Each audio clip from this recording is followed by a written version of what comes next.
which was I actually did a bit of cooking myself. Nice. And basically, what me and my family have kind of set ourselves a task over lockdown is we're all going to cook a meal just by ourselves each week, like one day per week. So last week, for example, it was my sister's turn. She made an awesome homemade Chinese with like homemade spring rolls, homemade satay chicken, homemade. Well, I know it's technically Thai, but homemade chili beef. It was amazing, right? I decided to make a Mexican last night. He screamed a fair bit, but once I fitted him in the oven, it was all good. No. I made a Mexican cuisine. In the oven. Come get it for me. I decided to make these lemon squares, right, for dessert. Not really Mexican, but just because I know how to make them. I forgot. What's the one crucial ingredient, would you say, in salty lemon squares? Salt. The other one. Lemon. I forgot to put lemon juice in the fucking things. Rob, seriously. So basically, and I burnt the edges, right? Something in this salty lemon square.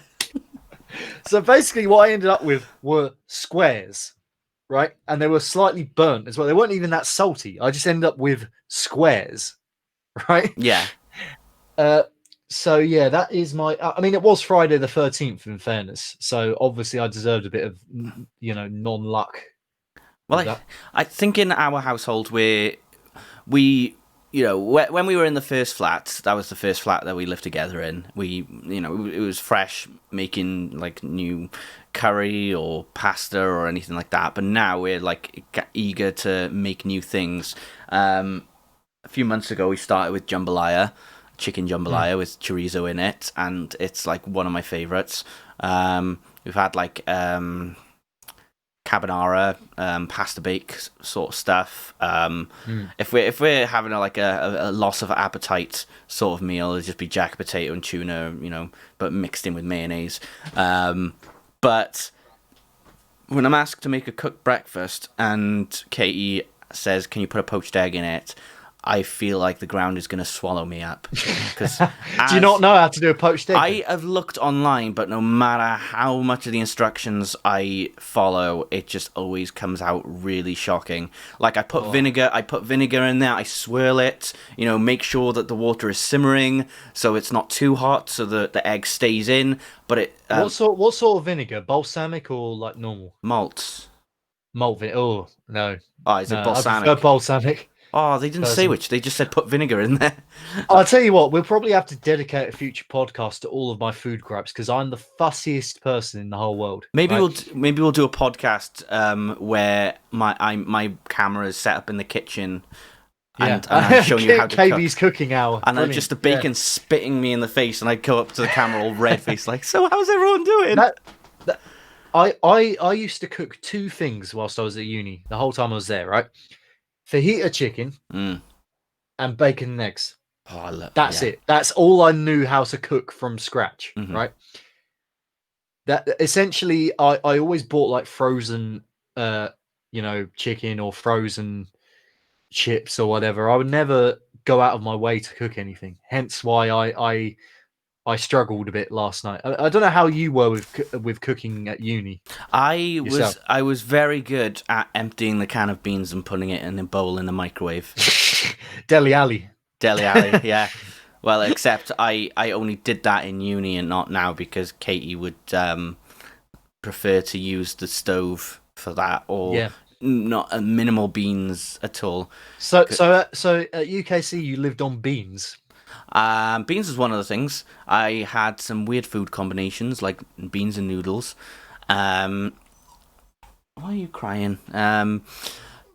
He's crying now. He's like, "Oh no, not noodles and beans."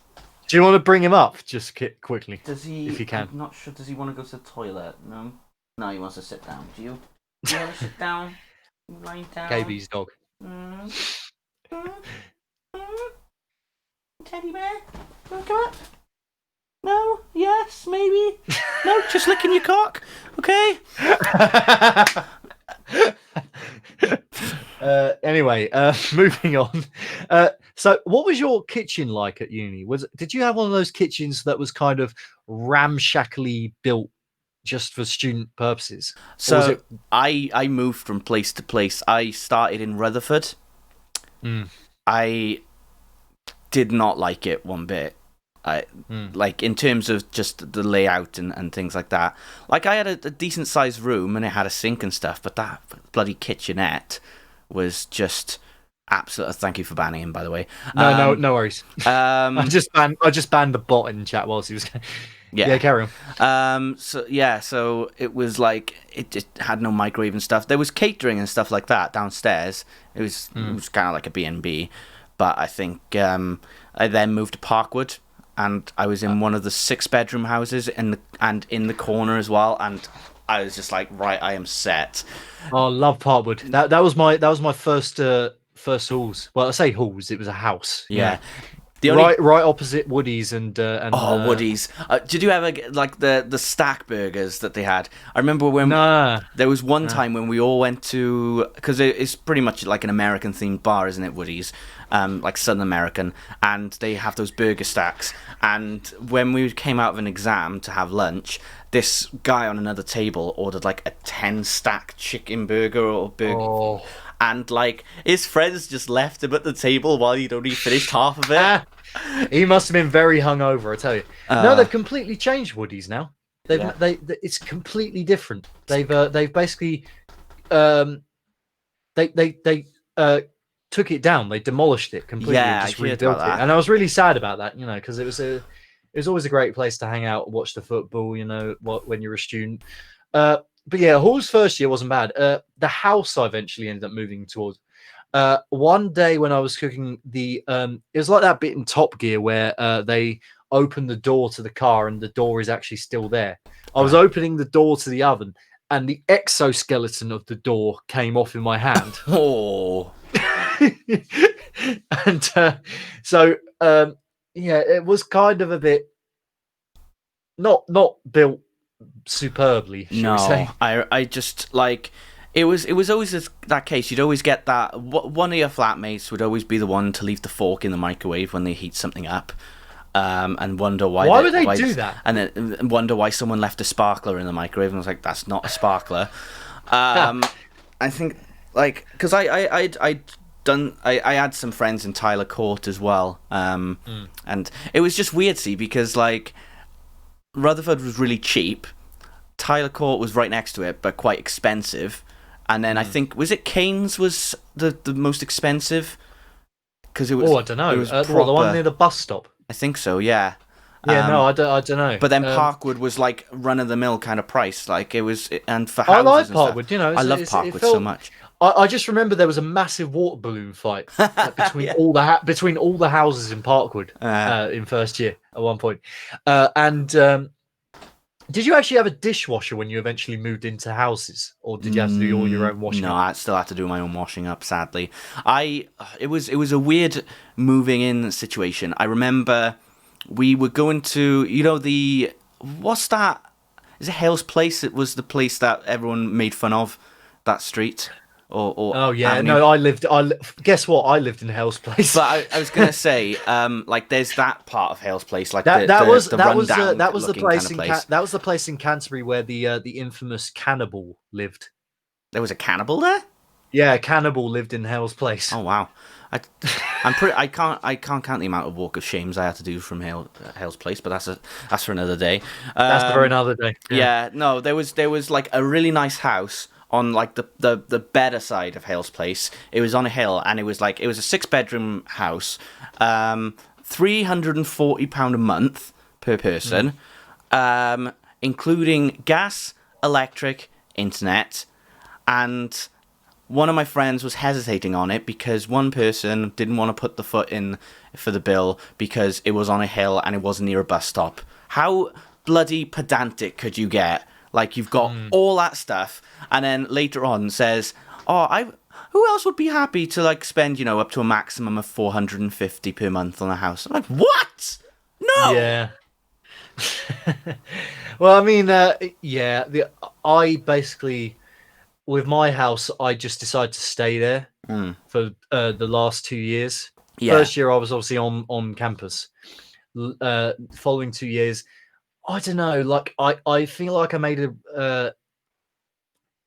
I feel like I should have moved in third year because I was a bit of an. I ended up drinking a lot in second year and becoming a bit of a nuisance to my housemates.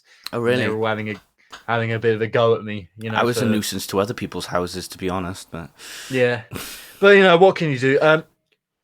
Actually, back on the subject of cooking disasters, I did attempt to make some lemon muffins the other day as well. Maybe it's just me and lemons. Maybe I should just stay away from cooking if it involves lemons. when life gives you lemons, run the fuck away. Well, I promise you I put lemons in it this time, but this time round, I was like, all right, well, we don't really have a tin that's big enough, like a baking with the cake tin, with the holes. Mm. My mum was like, oh, just put the muffin cases just stood upright in the oven. It'll be fine, Yeah. It was not fine. Oh, dear. They leaked. It leaked all over the place in the oven, and they still tasted good, but we kind of had to sort of scrape it off the the remnants off the bloody the baking tray. Yeah. I don't know if you've ever attempted baking that much, but yeah. No, I've never been much of a baker, to be honest. I think I just let everyone else bake for It's me. what everyone's done in lockdown, isn't it? They've used all their old bananas and baked banana bread. Yeah, I mean, Katie's more of a baker than I am, and she does a really good job at it. And she always says, "Oh, I hope you'll like this one. Please, you're gonna hate it on you." I'm like, when have I ever said I hate any of your meals?